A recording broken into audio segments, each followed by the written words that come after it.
Paano kung sabihin ko sa iyo na ayon sa Biblia, lahat tayo ay karapat-dapat sa impyerno? Hindi lang ang mamamatay tao, hindi lang ang masasama, hindi lang ang walang relihiyon, kundi tayong lahat. Pero sandali, may pag-asa pa ba o huli na ang lahat? Roma 3:10. Walang matuwid, wala kahit isa. Roma 3:23. Sapagkat ang lahat ay nagkasala at hindi nakaabot sa kaluwalhatian ng Diyos. Hindi sinabi ng Biblia na may ilan. Sinabi nito, lahat. Ang kasalanan ay hindi lang gawa. Ito ay kalagayan ng puso. Hindi tayo nagiging makasalanan dahil nagkakasala tayo. Nagkakasala tayo dahil makasalanan ng ating likas na kalagayan. Ito ang tinatawag na fallen nature. Ang Diyos ay pag-ibig, pero ang Diyos din ay banal at matuwid. Kung papayagan ng Diyos ang kasalanan ng walang kaparusahan, hindi siya magiging makatarungan. Roma 6:23.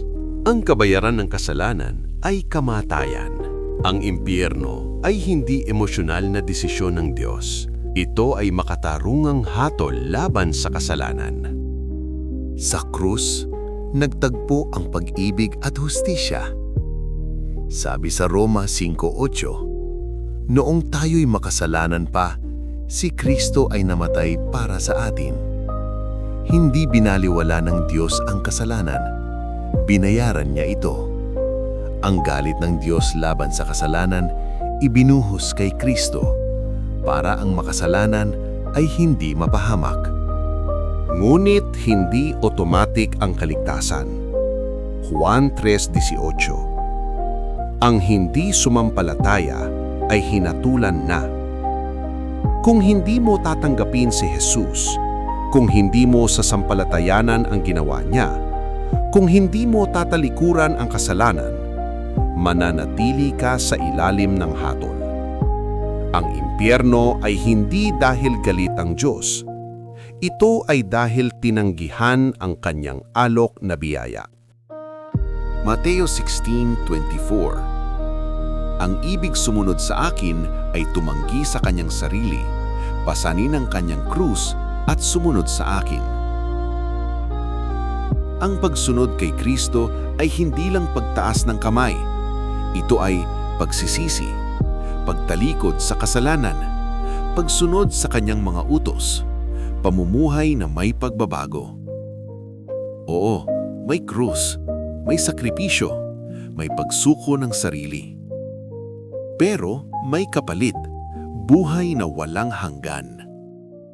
Ang impyerno ay totoo. Ang pag-ibig ng Diyos ay totoo rin. Ang kanyang katuwiran ay hindi niya isasantabi. At ang kanyang biyaya ay hindi niya ipagkakait.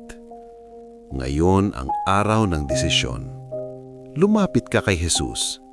Magsisi ka. Sumampalataya ka. At sumunod ka. Marcos 16:15-16. At sinabi niya sa kanila, magsiyaon kayo sa buong sanglibutan at inyong ipangaral ang ebanghelyo sa lahat ng kinapal. Ang sumasampalataya at mabautismuhan ay maliligtas. Datapwat ang hindi sumasampalataya ay parurusahan.